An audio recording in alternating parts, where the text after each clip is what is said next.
Do you want to know? Well, I've been thinking about you, and I think I have to listen because. Selamat siang anak-anak, salam sehat selalu, salam jas merah. Minggu yang lalu Bapak telah memberikan materi yakni awal peradaban Kepulauan Indonesia. Sebelum masuk ke materi itu nakku, Bapak memberikan gambaran yakni tentang benua. Nah, seperti yang kamu ketahui benua ada 7. Benua Asia, Australia, Antartika, Eropa, Afrika, Amerika Utara, dan benua Amerika Selatan. Jadi ke-7 benua ini aku pernah menjadi satu, yakni benua Pangea. Benua Pangea sendiri adalah benua terbesar di muka bumi ini. Paham sampai di sini? Baik, itu dikemukakan oleh seorang ilmuwan yang bernama Alfred Wegener. Dia berkebangsaan Jerman yang menyatakan atau terpisahnya 7 benua itu dikarenakan lempeng tektonik itu bergerak dan menjauhi tektonik bumi. Itu dia anakku ya. Baik, masuk kita awal peradaban Kepulauan Indonesia. Materi kita. Yang pertama kita mencari asal usul nenek moyang bangsa Indonesia. Berawal dari sebelum mengenal tulisan. Nah, sebelum mengenal tulisan, pasti kamu tahu atau paham zaman pra-aksara. Pra berarti sebelum, aksara berarti tulisan, atau kita kenal lagi nirleka. Nir tanpa, leka tulisan. Bisa dipahami ya, ya? Baik, menjadi pertanyaan pertama.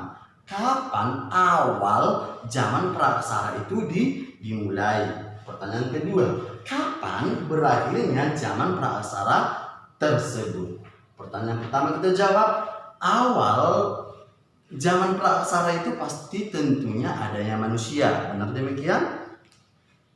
Yang kedua, kapan berakhirnya zaman itu berarti manusia sudah mengenal tulisan. Yang menjadi pertanyaan sulit nakku, kapan manusia itu ada di muka bumi ini? Ilmuwan dan sejarawan dan bahkan penelitian belum bisa menentukan atau mengetahui kapan manusia ada di muka bumi ini. Bisa dipahami nakku ya? Mantap, luar biasa. Masuk kita terbentuknya Kepulauan Indonesia. Di Indonesia sendiri nakku, perlu kamu ketahui bahwa terdapat 3 lempeng benua. Yang pertama lempeng Indo-Australia, yang kedua lempeng Eurasia, dan yang ketiga lempeng Pasifik. Lempeng Indo-Australia dan lempeng Eurasia relatif bergerak dari utara, oke? Sedangkan lempeng Pasifik itu relatif bergerak ke barat. Bisa dipahami? Oke. Di sini nakku patut kita berbangga dan bersyukur terhadap Tuhan Yang Maha Esa atau kepada Maha Pencipta. Mengapa demikian? Karena kita diberikan keindahan alam baik flora dan fauna sehingga kita bisa menikmati keindahan alam tersebut. Seperti halnya menurut teori Stephen Hawking tentang dentuman besar. Dia berkebangsaan Inggris nakku. Dia menyatakan alam semesta ini awalnya berawal dari gumpalan gas, ya, gumpalan gas yang mengisi seluruh jagat raya. Oleh karena itu, ledakan besar itulah yang membentuk gelombang-gelombang dan akhirnya membentuk seperti bintang, bulan, apalagi bumi, planet lain dan sebagainya. Oleh karena itu, bumi kita ini adalah satu titik di antara surya-surya lainnya, tata surya lainnya. Bisa dipahami anakku ya? Mantap, bagus, luar biasa. Selanjutnya, mengenal manusia purba. Mengenal manusia purba anakku, kita lihat dulu dari corak kehidupan masyarakat praaksaranya anakku. Jadi corak kehidupan masyarakat praaksara zaman itu nakku masih nomaden atau hidupnya berpindah-pindah. Mengapa demikian? Karena kehidupan zaman praaksara itu tergantung alam nakku. Oke? Bisa? Oke, mantap. Untuk bertahan hidup mereka hidupnya berpindah-pindah untuk mencari makanan. Pola huniannya nakku itu sudah menetap di pantai dan gua.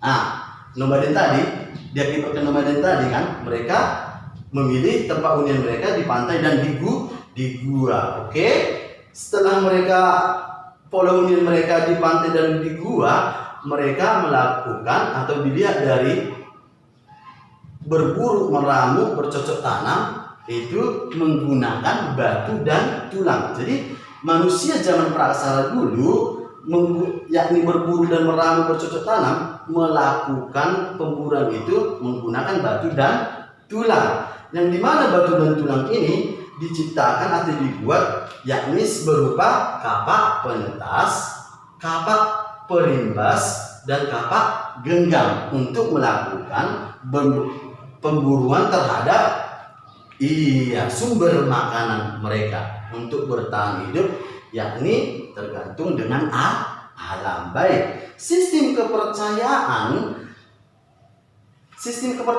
zaman praksara dulu atau manusia purba dulu, yakni yang pertama animisme, yang kedua dinamisme, yang ketiga tetotisme, dan yang keempat siwawisme, serta yang kelima samanisme. Oke?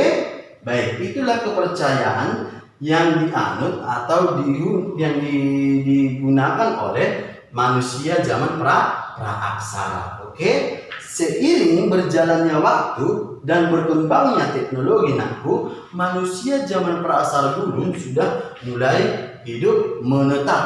Oke? Selain hidup menetap, mereka sudah mulai mengenal api. Bisa dipahami penjelasan Bapak, Nakku? Sampai di sini, Nakku. Salam sehat selalu, salam jas merah.